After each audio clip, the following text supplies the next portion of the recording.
As you continue up Cathedral Drive, the Great Mausoleum is on your right. The structure is based on the Campo Santo in Genoa, Italy.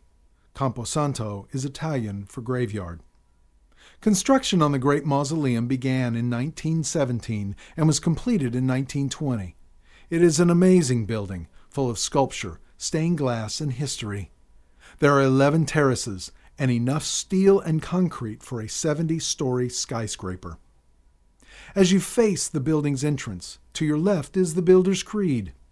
Written on New Year's Day in 1917, this document spells out Dr. Eaton's vision for Forest Lawn. Across from the Builder's Creed and to your right is a marble sculpture called "For Such is the Kingdom of Heaven" by the Italian Vincenzo Girassi. As you can tell from the Builder's Creed, Dr. Eaton was a firm believer in a happy afterlife. He specifically searched for a piece of art that represented Christ not in agony or looking stern, but instead as warm and caring, as someone children would be drawn to. Dr. Eaton had a very difficult time finding such a piece and always said that several artists turned down the commission because they felt Christ's burdens must have kept him from smiling.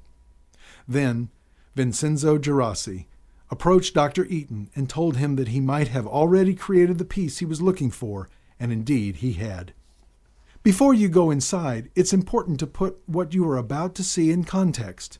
In 1917, when construction began, most Americans didn't have the opportunity to travel to Europe to see the works of Michelangelo, Da Vinci, and other great Renaissance artists for themselves. There was no internet or television. Talking pictures had yet to be invented. Dr. Eaton believed that seeing such beautiful art was uplifting, and he wished everyone could have that experience, not just the elite few who could afford to travel. In addition, he wrote, "Beauty, when expressed in cultural form, strips from death its fearsome associations. It soothes, calms, and strengthens those suffering grief." Michelangelo Buonarroti and Leonardo da Vinci are the two preeminent artists of the Italian Renaissance. Michelangelo is widely considered to be the greatest sculptor who ever lived. Da Vinci embodied the term Renaissance man and was an incredible painter, inventor, and scientist. They both benefited from living in Florence at different points in their lives.